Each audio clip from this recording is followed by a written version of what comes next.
Hey, this is Big G or Gene or Gino or Dad or however you know me. This is lesson 15. I'm going to talk about gaps today. And gaps happen on the chart pretty frequently. And I just want to talk about what a gap is and how gaps happen, why they happen, and then briefly how to trade gaps. There are a lot of different ways to trade them, but I'll just give you an idea or two. But what you have in front of you here is a chart of Kroger. This is a daily candlestick chart of Kroger, the grocery store. And you see there's a couple of gaps here. There's a gap here, and there's a gap here just a couple of days ago. Now, a gap obviously is where the price varies from one day to the next in a great way. You see a lot of white space in between these. You see a lot of white space obviously here. They're not always that large, but typically a gap is the where the opening price of a day is um, um, quite different from the closing price of the previous day, such that um, it creates a gap in the price. So in this case, and a lot of times when you see gaps, it's typically because of earnings reports. And earnings reports happen every quarter. Every company has to report their earnings once a quarter. And typically, not always, but a lot of times when you see gaps, it's centered around earnings reports. So, for example, on this date here in December, or excuse me, that would be the end of November down here, Kroger had their earnings report. That was a good, favorable report, and so it went up from here to here. And then you see just the other day, um, that was, I guess, Wednesday or either Tuesday night, something like that. You see Kroger went from this price, what about 26.25, something like that, $26, and it gapped down to this price after the earnings report was not so good.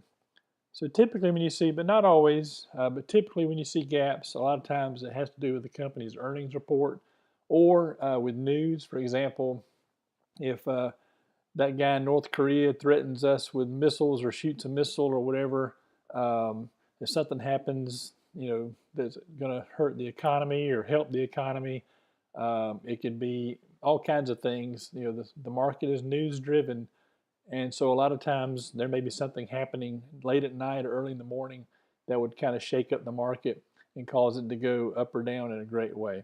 So there are different reasons for gaps, but what I want you to just know is what a gap looks like, and of course why we have them and how to trade them.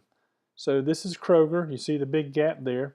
One thing I want to say real quick before I forget though is if you're holding a stock, you always want to make sure you know when the earnings report comes out, and you don't want to hold overnight when um, the company is going to have earnings. It could help you, but it could also hurt you. For example, if you had Kroger right here, you wouldn't want to hold Kroger into earnings because it would hurt you big time when you wake up the next day and you see it goes down from $26 to $23. And the next day it popped up a little bit, but still, you lost money there. So the rule of thumb is you don't want to hold into earnings. You want to sell your stock before earnings report.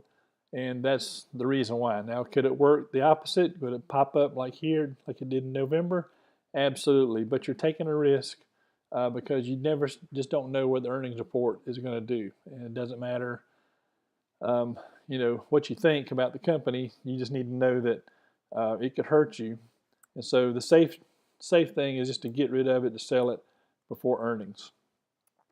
Here's the chart of Facebook, and Facebook has several gaps in it I wanted to show you. And there's something else, kind of a rule of thumb about gaps, and that is that the saying in the market is that gaps fill. In other words, after you see a gap, eventually, it could be the same day, it could be a few days later, it could be weeks or months later, but eventually the gap is going to fill. So you see here on Facebook, here's a gap right here where it gapped up that day, probably an earnings report. See all this volume?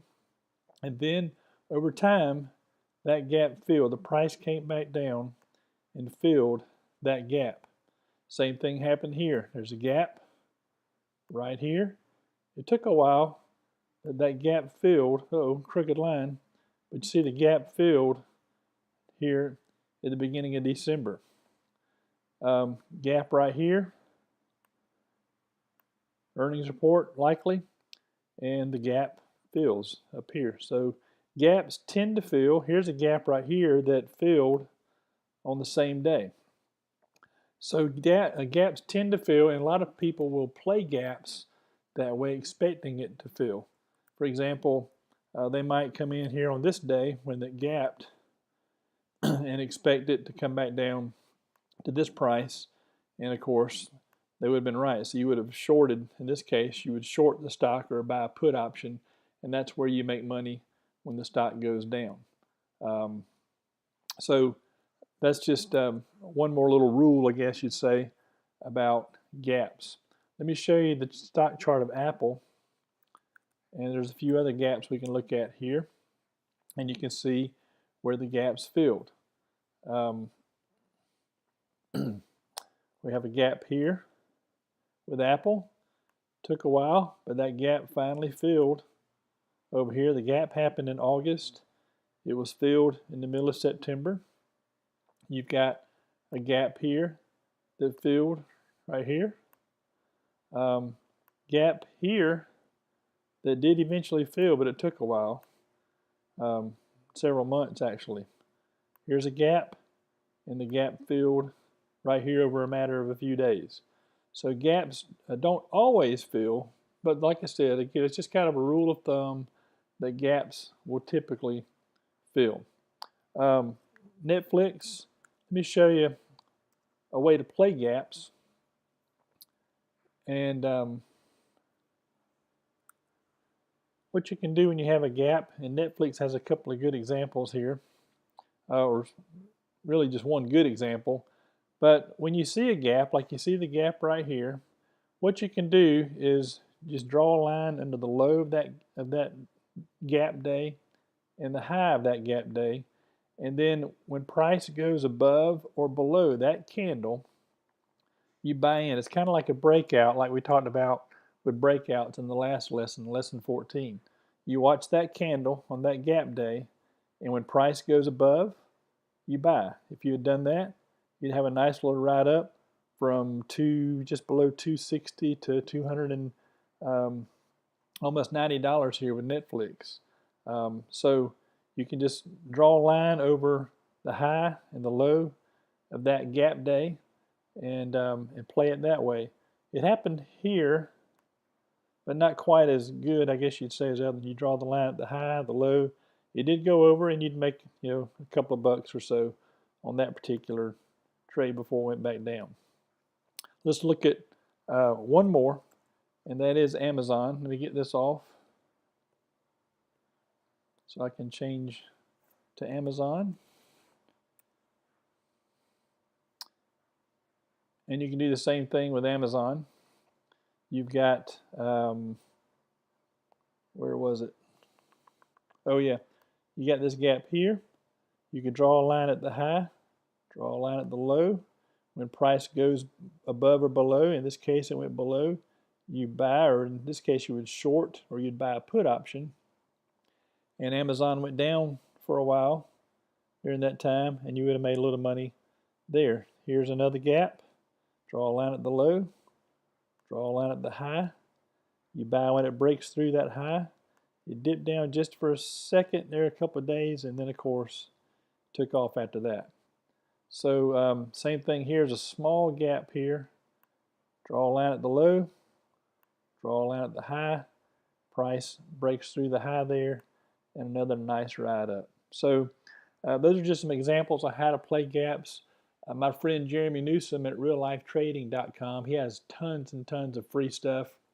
I've got his website, or his website linked, or maybe his YouTube page linked here on this YouTube page. But Jeremy, he's a day trader and a swing trader, and gap trading is one of his primary ways of trading. Every day he looks for gaps and he trades gaps. So again, like some of the other strategies I share with you, some traders just find one or two ways to trade. You don't have to know them all, and that's how they make a living. And Jeremy's got some great training on his site on how to trade gaps. So that's just a little introduction to gaps and what they are and why they happen, and just one or two ways on how to trade those. So hope you learned a little something this time, and we'll see you next time, lesson 16.